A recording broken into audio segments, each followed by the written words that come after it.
আসসালামু আলাইকুম সুপ্রিয় শিক্ষার্থী, আশা করি সবাই অনেক ভালো আছো। আজকে প্রাথমিক বৃত্তি পরীক্ষার যে প্রস্তুতি চলতেছে তার সাজেশন স্বরূপ হিসেবে বাংলার যে রচনা পরীক্ষায় পড়ে সেগুলো সম্পর্কে একটু আলোচনা করব। দেখো, এখানে মূলত আমাদের যে রচনাগুলো দিয়েছি আমি, এই রচনাগুলোর ভিতরে মূলত তোমাদের বইতে যে গল্পগুলো আছে, বই রিলেটেড যে গল্পর ভিতরে রচনাগুলো থাকে, এই রচনাগুলো বেশি ভালো করে পড়তে হবে।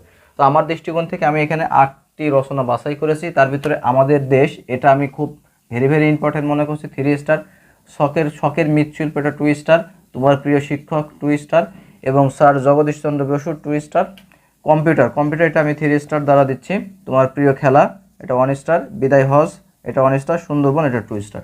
তো আমার দৃষ্টিকোণ থেকে এই যে 8টা রচনা, এই 8টা রচনা মোটামুটিভাবে পড়লে আশা করা যায় কমন পাবা ইনশাল্লাহ। আর রচনা যে সময় লিখবা, তখন রচনায় যদি পয়েন্ট আকারে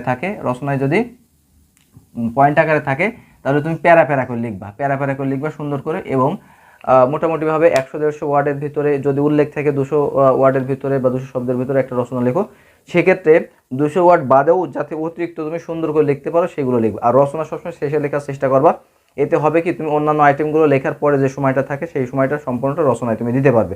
তো আশা করা যায় তোমাদের এই সাজেশনটা অনেক কাজে দেবে। তো ভালো থেকো এবং তোমরা বৃত্তি পরীক্ষার প্রস্তুতি খুব সুন্দরভাবে নাও, যাতে সবাই কাঙ্ক্ষিত ফলাফল অর্জন করতে পারো। আসসালামু আলাইকুম।